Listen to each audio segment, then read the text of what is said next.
Welcome to Looking Thru Purple Glasses. Here is your host, Laura Levy. Thanks, Moj. I appreciate it as always. Welcome back to another episode of Looking Thru Purple Glasses. I am your host, Laura Levy. And today I have my good friend, Rob Gallegos. How are you? I'm good. How are you? Thanks for having me. Good. So Rob and I have known each other for a very long time, but in full disclosure, Rob's fiance, how exciting is that? Is been my assistant for about 6 years now, and that's sort of how we kind of met, is through real estate and through Melissa. So super glad that you're here today. We're gonna talk a little bit about real estate, and I know you grew up in the Denver area, so why don't you just spend a couple minutes and share kind of your early story. Yeah, no, for sure. So I'm a Denver native. I know there's not a whole lot of us left over anymore, but I'm from here. I grew up in Southwest Denver. Went to high school in Southwest Denver. I actually ended up transferring and graduating on the northern side of town, from North Glen, actually, is where I graduated from. But yeah, born and raised here, played Little League my whole life here, and yeah, I honestly don't see myself leaving anytime soon. But yeah. Yeah, you have a pretty big family here I do. too, right? Yeah. The majority of my family's here. Yeah, I have a really big family. My dad had 9 brothers and sisters, so they were pretty good size. And then Did your grandparents know what caused that? Right? I'm like, you guys obviously didn't have TVs back then. Right. Long winters. Right. And then actually my grandma, she had, I think it was I want to say 12 brothers and sisters. Wow. So yeah, I go any place and I'm like, we might be cousins. That's right. At some point. And we usually are. Honestly, it's funny. I'm working with a client right now that, we're cousins in some way, shape, or form. So it's That's funny. crazy. Yeah. Wow. Well, how long have you and Melissa been together now? We've been together, probably 10 years. Yeah. Yeah. Because we had my son's 8. Yeah, and we got together a couple years before that. Wow.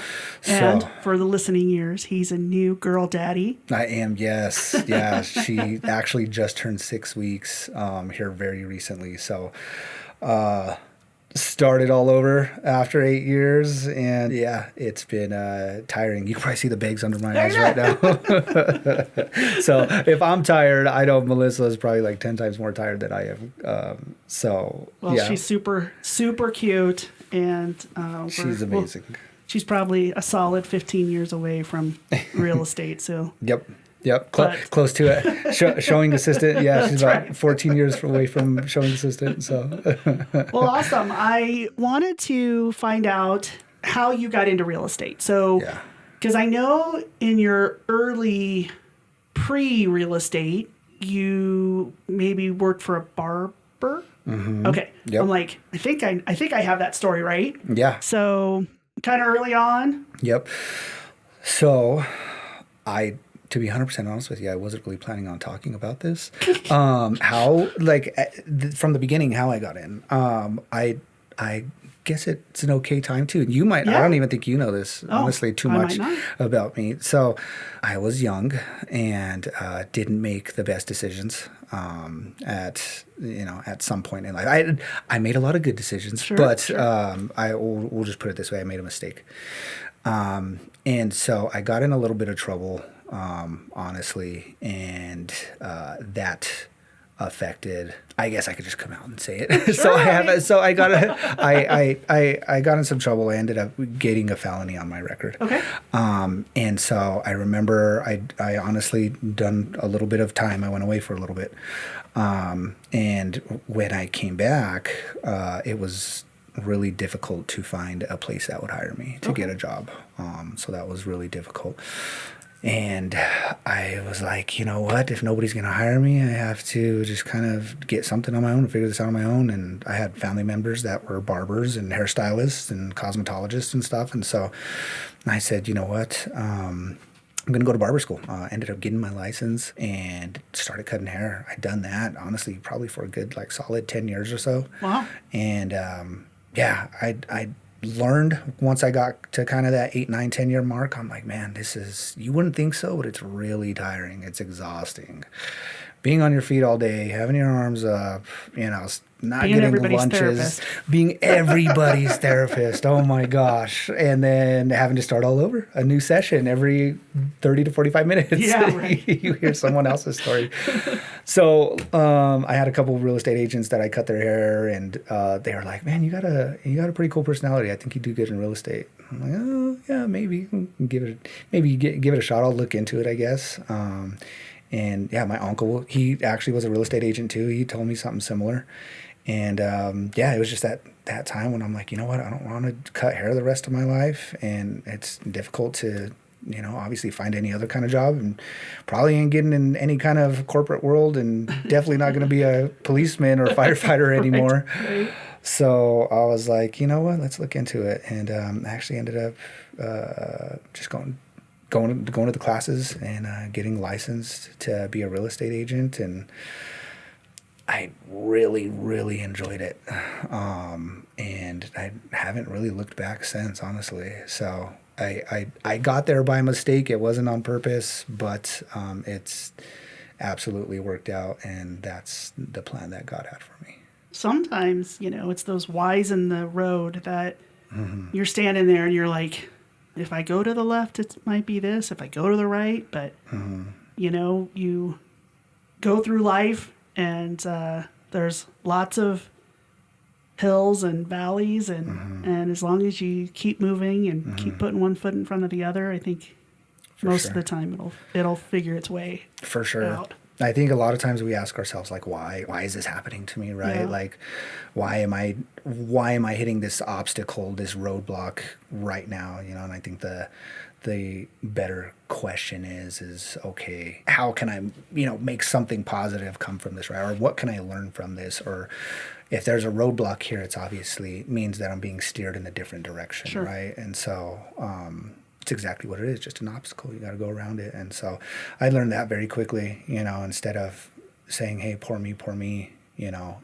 this is the better plan that God had for me in my life. And it's been awesome. I had my license for eight years, I believe now. And I really didn't dive in full time, probably until about year 2. So I've been doing real estate full time now for probably about the last 6 years.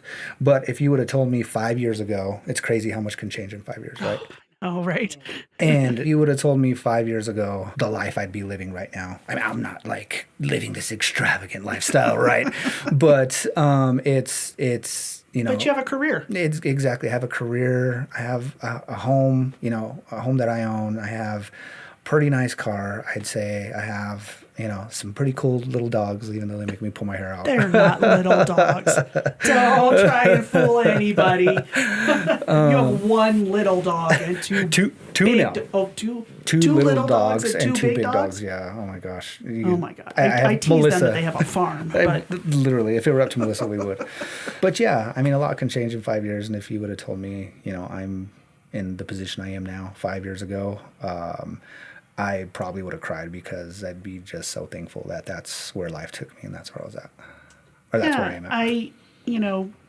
I've watched you grow, and I've watched your career just take off. And I know that you had some mentors. I don't think any of us, I had a mentor. I've been in the mortgage business this will be 34 years.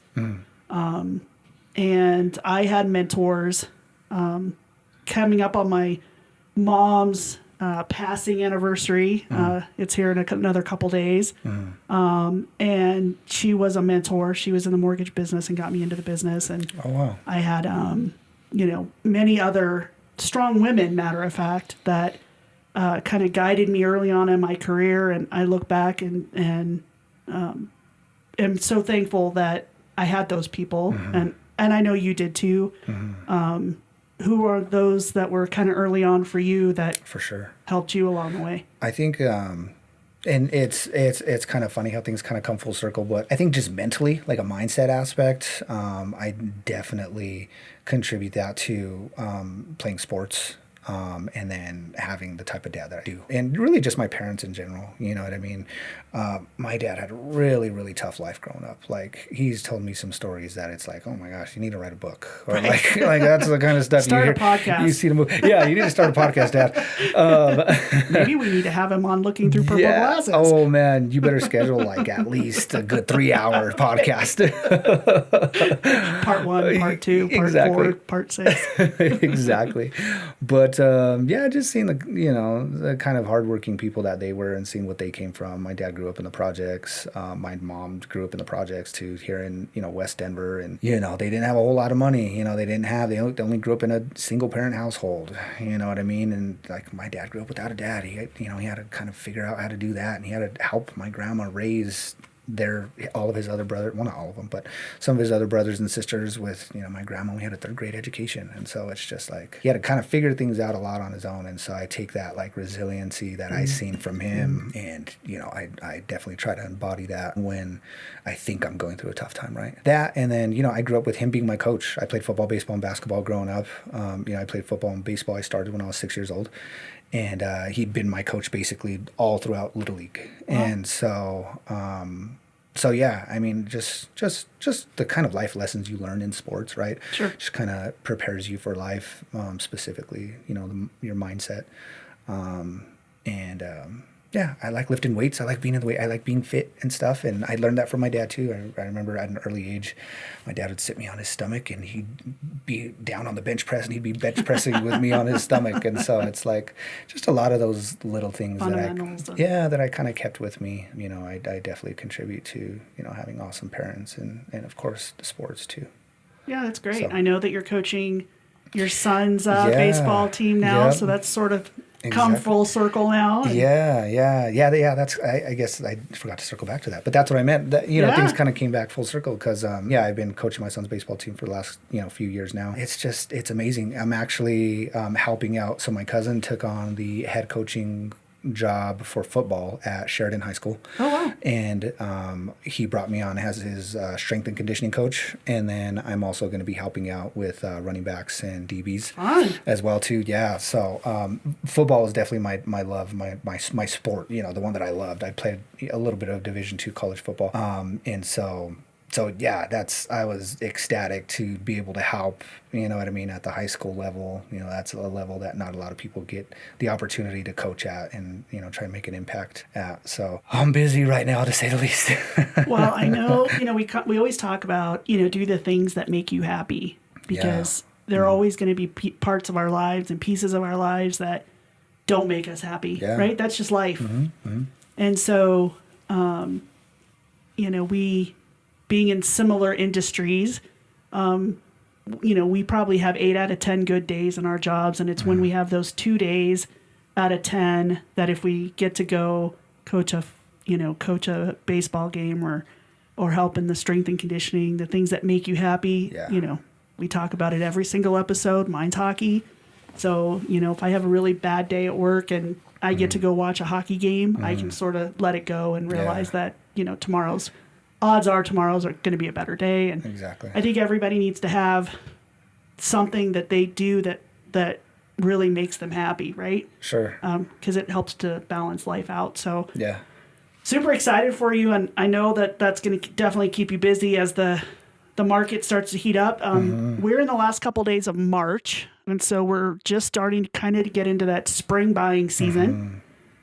We typically see more activity in April, May, June, July. Kids are getting out of school. Parents are starting to think about moving kids to different schools, or we see a lot of relocations at this time of the year. And I'm not trying to steal your thunder by any means,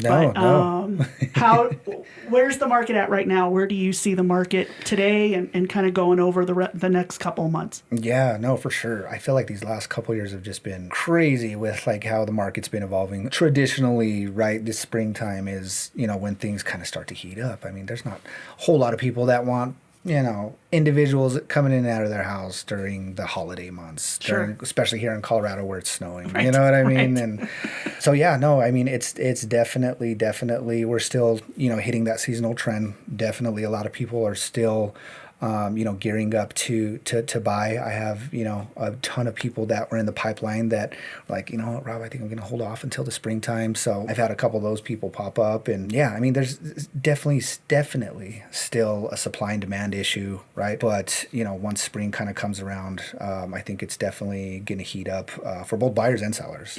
Yeah. So we're going to have more homes in the market. I'm sure you could probably talk more on rates. We won't dive into that. But, once I know we were hoping that rates would fall at least a couple more times at some point throughout the year. So, I mean, obviously that'll kind of help with evolving the market and, getting more buyers in there. But yeah, right now I've definitely been kind of seeing the influx a little bit more of buyers that are, hey, I want to be in a house by May. Hey, I want to be in a house by June or July. Right. I want to be able to barbecue in my backyard coming up, Right. Yeah. And so yeah, I'm definitely seeing it starting to kind of heat up. And I know that you and I talk on a pretty regular basis. Yeah. And so, we talk a lot about rates. The Fed just came out last week and said they weren't going to change rates.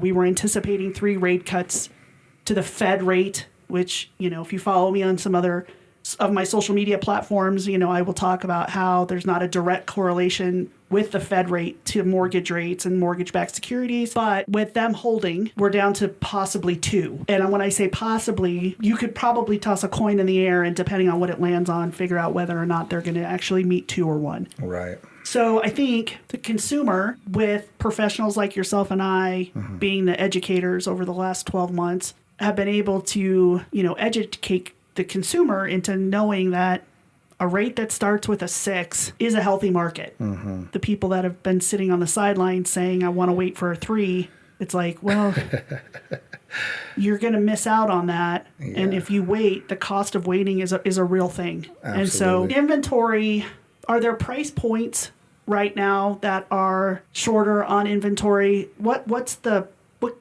of the pressure point right now that if I call you today and say I want to buy a house in this price range, you're going to say inventory is kind of tough in that price range? To be 100% honest with you, if you're kind of in like the condo townhome type of price range, I've noticed that it is a little bit more difficult to. I have a couple people actually that are looking right now that, if you're in that like 200 to 300 price point, it's definitely a little bit more difficult to find anything inventory wise, right? But I mean, at the same time too, I think it's also important to set the correct expectations too when you're a real estate professional. Also, I have people that are like, hey, I want a 3-bed, 2-bath, but I don't want a condo or townhome. I want a house, and I need a garage, and I need a yard. But I need a $1,300 a month payment. I need a $1,300 a month monthly payment, and like, oh man. So yeah, I think it's important to set the correct expectations up front with those people. Sure. But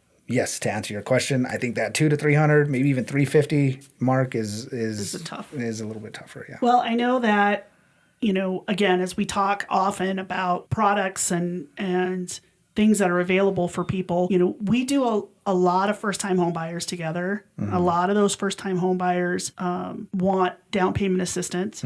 And so when clients are calling you and saying, I am interested in buying a house, my sister just bought a house, but I don't have any money, you, being around long enough, say, first thing, of course, is, well, I have a great lender that I work with.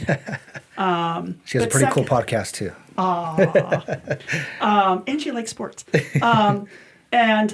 But then, we can go into the down payment assistance programs with people. Yeah. I don't know that people really realize that, here in Colorado, we have a down payment assistance program where if you meet credit guidelines and employment and, certain criteria, that you can get into a house with $1,000. Yeah. And, you're going to have an inspection and you're going to have some, maybe a sewer scope or whatever that might fall on the real estate side. But as far as buying the home, you can get in with $1,000. And I don't think buyers really know that. And so we get back to, becoming educators more often than what people typically put us in the sales category. Yeah, no, for sure. I hate that. When I'm initially doing like my consultation with a buyer or a seller, I let them know straight up, hey, look, I look at myself more so as an advisor, right? I'm here to educate and guide you through the process. You know, I don't like to be looked at as like a salesperson. I feel like people think of salespeople and they get PTSD of when they were at the used car lot and this guy got them, and so, but yeah, no, you're absolutely 100% right. I think it's extremely, extremely important, especially with real estate too, and getting the correct information, especially with a lot of mainstream media, right? It's a lot of gloom and doom, and I tell people all the time, fear sells. Yes, so absolutely. When you're watching the news at night and they're showing things, they're trying to put fear into you because you're going to come back and watch again, and you're going to go out and search it on the internet. And, when I do my other social media stuff, I will constantly tell people, don't listen to the people that are sitting at a desk in New York City. Yes. If you live in Denver, Colorado, or you live in Albuquerque, New Mexico, or wherever, call a mortgage professional in your area. Go on Google, ask your friends and family first for a referral. Those are always the best, right? Yep. Secondly, Google top real estate agent in Denver, Colorado. You're going to get a bunch. Go check out their social media posts, check their reviews, but call them, reach out to them, get some information that is timely and current in your market, because every market across this beautiful country that we have is different. Yep.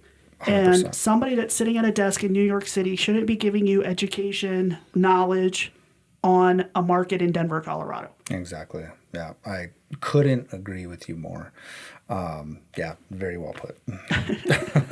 I'm not picking on New York City, not picking on any news outlets of any kind. I'm just saying that, do your research. Right? Do your research and, talk to somebody that's actually in your marketplace that can give you some good stats on the information that you're looking for. Exactly.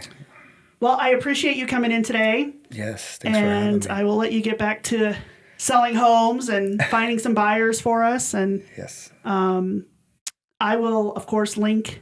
I'll put in the description down below all of your contact information. But if somebody right now wants to pick up the phone and call you because they want to buy a house, what's the best way to reach you? Yeah, for sure. So I'm on Facebook, Instagram, Snapchat. I don't have a TikTok, surprisingly. I think I'm one of the few people that doesn't have a TikTok. I thought I was last. I know. That's one of the ones I don't have. But yeah, Robert Gallegos Real Estate on Facebook. You can find me on Instagram. I am Rob G. Pretty easily accessible on most social media platforms. And you're at Keller Williams, downtown Denver. Yeah, yep. I'm at Keller Williams, downtown Denver. Number one Keller Williams office in the region. That's awesome. So great office, great location. Right there. They're right there next at the to Pepsi Ball Center. Arena. I'm sorry, Ball Arena. It will always be the Pepsi Center to me, but it is currently Ball Arena. Yeah. But yeah, they're right there in the parking lot. So easy to find. And again, I'll put all your information below. But yeah, if you're thinking about buying, selling, if you know any friends or family that are currently renting, have a conversation. Yes. We usually will say, if not now, when. We have clients that we've been working with for 2 years, I think, between getting maybe, job figured out or whatever the case may be. We're never going to turn anybody down, and we'll work with anybody. So absolutely, 100%. Cool. Well, thanks for stopping in, Rob. I greatly appreciate it. Absolutely. And go enjoy the sunshine. Yes. Thanks for having me. Have those in Denver in March. They're hard to come by. So yeah. It'll probably be gone here in a couple hours, so you better get out and enjoy it now. Exactly. Cool. All right. Well, have a great day. Thanks for stopping by. Thanks. Have a good one.